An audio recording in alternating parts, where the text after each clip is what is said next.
I had a mentor of mine who used to say, you're either done in 60 seconds or you're gone in 60 seconds. In today's video, I'm going to show you the 30-second secrets to winning over new clients. The 30-second secrets to win over new clients. So it's not 60 seconds now, 30 seconds. My name is Iyore. I've trained over 24,000 salespeople across 5 countries: Nigeria, Ghana, USA, UAE, Rwanda. I'm an author of several books and resources on sales. I've been featured on a lot of media platforms to talk about successful selling. I worked in an organization where I was given a target to sell to 20 high net worth individuals, and I was able to bring in 21 high net worth individuals in a single month. I also participated in a sales competition where I won, and I was sent for the World Cup for an all-expense paid trip. I moved to another organization where I doubled my portfolio by over 100% in just 11 months. I'm CEO for Ultravantage, and our specialty is in sales force management, meaning that we work with sales teams, we work with organizations to be able to grow their sales team, help them meet their sales targets, and become more profitable. So in today's video, I'm going to show you one of the most important things you can always use when it comes to prospecting. I was in a session with a sales team a few weeks back, and in that session, they had just hired this new staff, and they had been watching the senior ones go out to prospect, engage clients, and they had a question for me. They said, Iyore, how do I even begin a sales conversation? If I meet a prospect, how do I even start? Because sometimes when you start a conversation and you introduce yourself, the person has already closed up. When you say, oh, I'm into real estate. My company is XYZ Property Development. My company is XYZ Insurance Limited, or insurance company. We are IT Tech. So you see, they've already closed up. Now, remember, prospecting is about driving more people to your funnel, driving more people to you. When I say driving, I mean prospecting is about the more people you're engaging, the more people you're likely to close. If you're engaging people that are too few, if you have too few people, the closing will be little. But if you have a lot more people, your closing chances are always higher. So what I'm trying to say is that it doesn't necessarily mean that when you apply these things, it would work on everyone.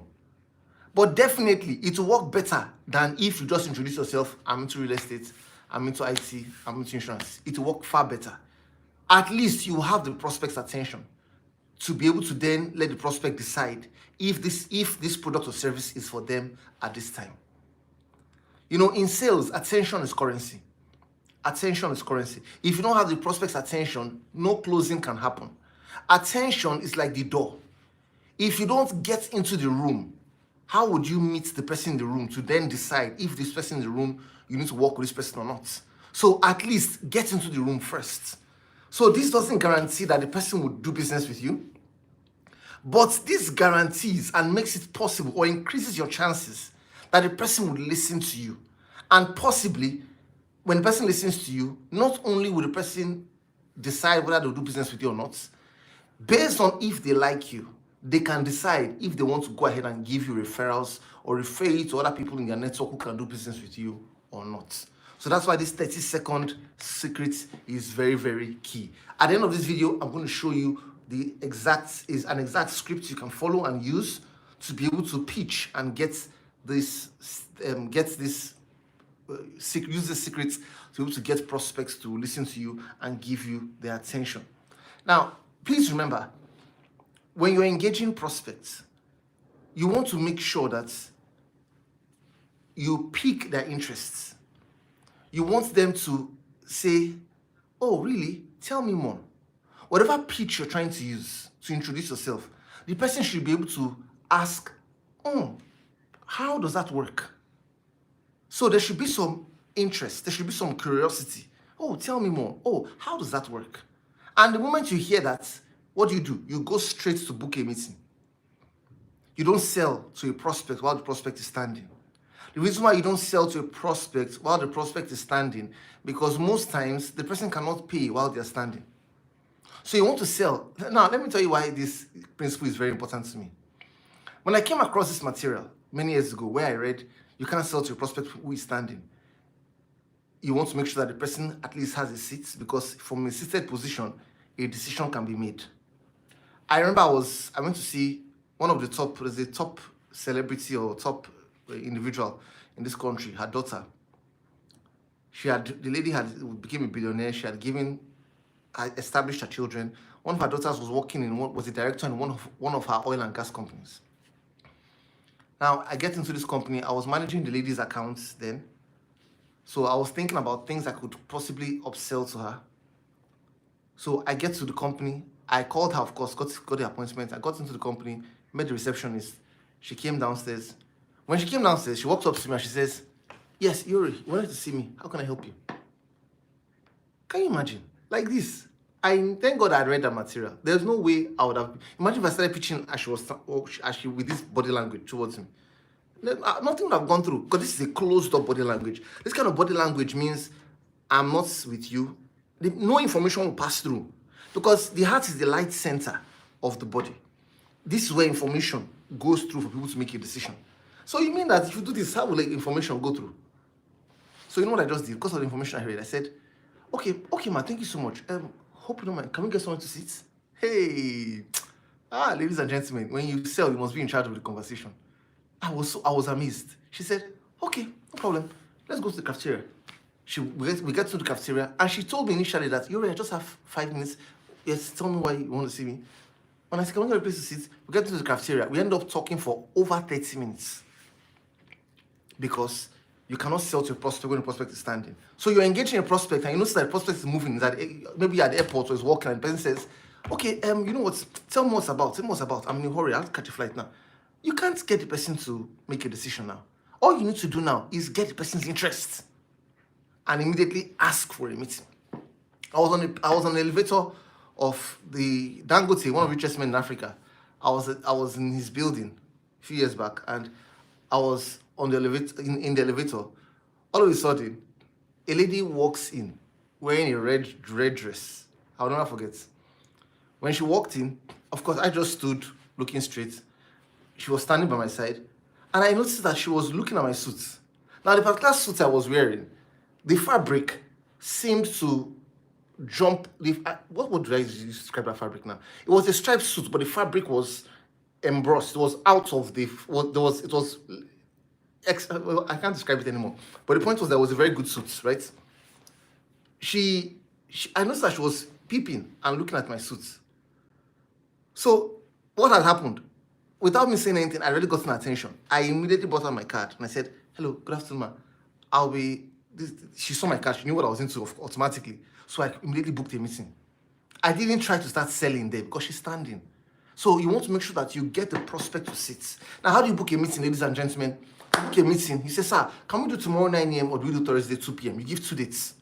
Very important. Whether this is a virtual conversation or physical conversation or is a phone call conversation, you give 2 dates. We do tomorrow 9 a.m. or do we do Thursday 2 p.m.? And possibly at that point in time, you want to ask them for their preferred mode of meetings. If it's somebody that's in diaspora, ask for the possibility of a virtual meeting. And at this point, for the virtual meeting, you then ask, hope you don't mind, I like to have videos turned on, so I'll be glad your video is turned on in the meeting. If you know you can't see that at that point in time, let it be that when you're sharing the details of the meeting, you kindly put it there, asking that they kindly turn on their videos in the meeting. And how do you ask? You just simply say, "Oh, sir, for most of our clients, we normally would like our videos turned on because that would just help us understand each other better and help us go straight to the point. Hope you don't mind. I'll be glad if you can do that as well." So ask for the time. You then give them, they share with them the link. Because by then they should have told you what time they would prefer. But remember, give them 2 dates. If you give only 1 date, they will think yes or no. If you give 2 dates, they will think, should I pick this date or should I pick the other dates? And even if they're not available for any of these dates, they will then give you a 3rd date. And that's why it's important that you always make sure you give a time. You give 2 times for the meeting. Now, your elevator pitch, there are things that must become. There are things that must be in it. When I say the 30-second secrets, I'm pretty much telling you about an elevator pitch, right? That is crafting a compelling elevator pitch. There are things that must be present in your elevator pitch. Number 1, you must start with a hook to grab the prospect's attention. Number 2, you must clearly state your value proposition. Number 3, tell them your unique selling points. Number 4, build credibility. Then number 5, end with a call to action. Now, why is it important to start with a hook to grab the prospect's attention? Because you know that hook may not necessarily be anything directed to what you sell. It can be a statement. The hook can be a question.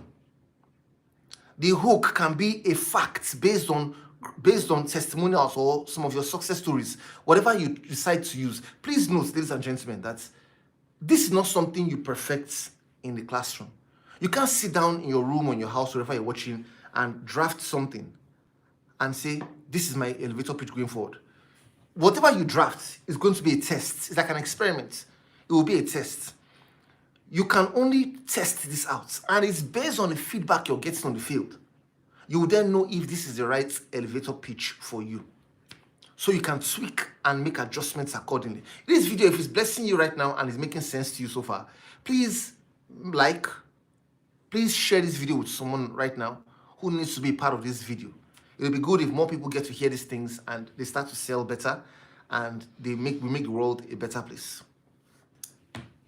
I listened to a podcast 2 days ago, and in that podcast, there's something this guy said that really got my attention.